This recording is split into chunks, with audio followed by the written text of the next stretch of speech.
Tutakuwa katika mlango wa hukumu ya mwanamke mjamzito na anayenyonyesha wakati wa saumu, na vile vile tutaangalia hukumu ya mzee ambaye hawezi kufunga, mzee wa kiume au wa kike. Kisha muda ukituruhusu, tutazungumzia itikafu. Kama muda utakuwa bado upo, tutakuwa tumelifunga darsa. Kama tutakuwa hatujamaliza itikafu, tutakutana tena Jumapili ili tuzungumze itikafu, tulifunge darasa. Kwa hiyo leo itategemea, tukimaliza mpaka itikafu tutalifunga darasa ili watu wajiandae na Ramadhani.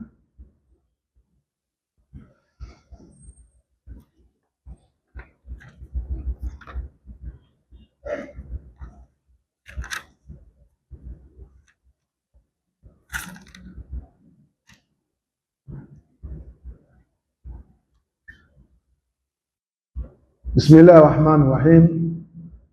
Qala al-muallifu rahimahullah wa rahimana jami'an. Washaykhu in ajaza ani sawmi yuftiru wa yut'imu an kulli yawmin muddan. Sheikh anasema washaykhu, na mtu mzima, na neno sheikhu linatumika kwa mtu mzima wa kiume, wala ajuz inatumika kwa mtu mzima wa kike, kwa sababu hawa tunao majumbani. Hukumu yao ya saumu nini? Ndicho ambacho shekhe anachokuja kukizungumza hapa. Kwa hiyo sheikh ina maana mbili. Maana ya kwanza, anaweza kuwa ni mtu mzima, mzee, anaitwa sheikh.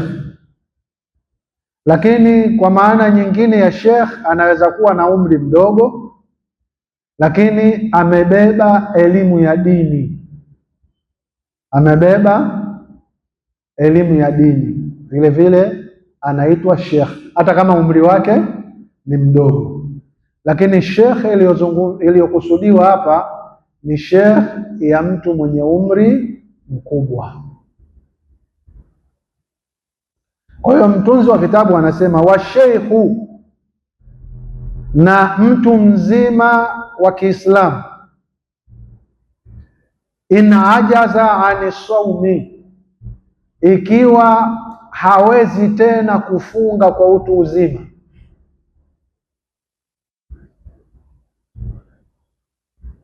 Una mtu nyumbani ni mtu mzima, au ni wewe mwenyewe ni mtu mzima, ajaza ani saumi, uwezo wa kufunga tena hana. Sasa awe wa kiume au wa kike. Na hapa anaunganishwa na mgonjwa ambaye hatutegemei maradhi yake kupona, anaungwa kwenye hukumu hii.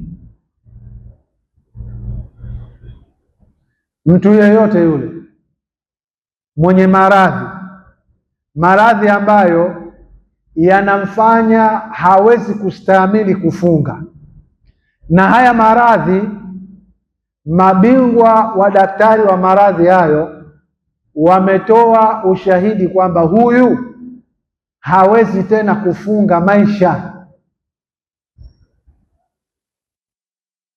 Huyu anaunganishwa na hukumu ya mzee. Manake mzee hatutarajii tena atakuwa kijana siku moja akafunga, hicho kitu hatutarajii tena. Kwa hiyo na yule mwenye maradhi ambayo hatutarajii tena yeye kupona hayo maradhi, na maradhi hayo yanamsumbua akifunga, ima maradhi yanazidi au anapata maumivu makubwa akifunga, na tayari aishahukumiwa kwamba maradhi haya haponi tena. Sasa hawa watu wawili, mzee ambaye hawezi tena kufunga na mgonjwa ambaye hawezi kufunga na wala maradhi hayo hatutarajii yeye apone. Mzee awe mwanamume au mwanamke, na mwenye maradhi awe mwanamume au mwanamke. Shekhe anasema ina ajaza ani saumi, ikiwa wameshindwa kufunga, yuftiru, hawa watakula mchana wa Ramadhani.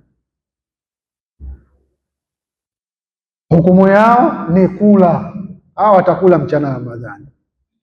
Wayutimu an kulli yaumin muddan, lakini hawa kila siku wanayokula watatoa kibaba cha chakula. Mgonjwa au mzee, wa kike au wa kiume. Mgonjwa ambaye hatutarajii maradhi yake kupona, kila siku anayokula itabidi atoe chakula kumpa maskini. Mzee ambaye hawezi tena kufunga atatoa chakula katika pesa yake kumlisha maskini, na kikongwe wa kike vile vile atatoa chakula kulisha maskini. Tumesema mud ni 1 kasorobo takriban.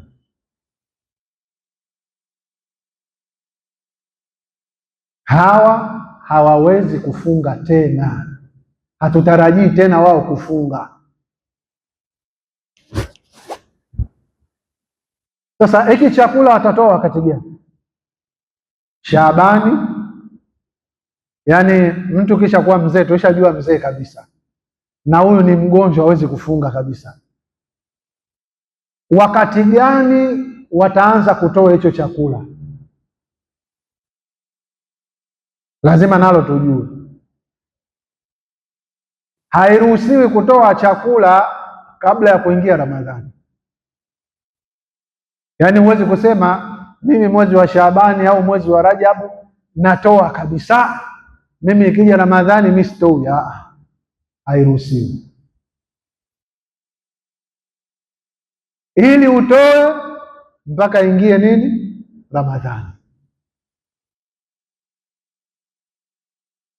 Na Ramadhani unatoa mchana au usiku?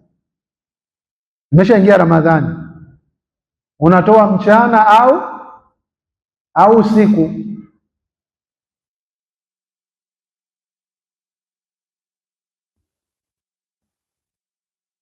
Ikiingia Ramadhani, mwezi ukaonekana tu pale kwamba mwezi umeandama, au umepata taarifa mwezi umeandama, jioni unaruhusiwa kutoa.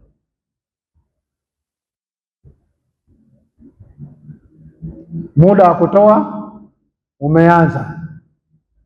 Kwa hiyo unaweza ukaanza kutoa jioni, mwezi umeshaandama kuingia Ramadhani, hapa unaruhusiwa kuanza kutoa. Wamehtilafiana wanazuoni, wengine wanasema utatoa kuanzia jioni mpaka kabla ya alfajiri, muda wa kutoa umeisha. Mchana hauruhusiwi kutoa. Wengine wakasema madhali huyu hafungi, atatoa mchana au usiku, muda wote ule anaruhusiwa kutoa, mchana au usiku. Sasa ikishaingia Ramadhani, mtu sasa anaweza akatoa vibaba vyote. Anaweza akatafuta maskini 30 akawapa vibaba, kila mtu kilo 1 kasorobo, watu 30, akawa amefanya nini? Amemaliza. Na anaruhusiwa kutoa kila siku anatoa kilo 1 kasorobo, kila siku anatoa kilo 1 kasorobo, kila siku anatoa kilo 1 kasorobo. Kwa hiyo ni wewe na uwezo wako, lakini kutoa kabla ya Ramadhani la Ukitoa utakuwa umetoa sadaka ya kawaida, haihusiani na wewe kula mchana wa Ramadhani. Nafikiri hapo tumeelewana. Kwa hiyo mtu mzima wa kiume na wa kike ambao hawawezi tena kufunga kwa utu uzima wao, na mgonjwa ambaye hatutarajii tena kupona maradhi yake, na akifunga maradhi yanazidi, hawa watakula mchana wa Ramadhani, lakini kila siku watatoa kilo moja kasoro ya chakula kinacholiwa katika mji.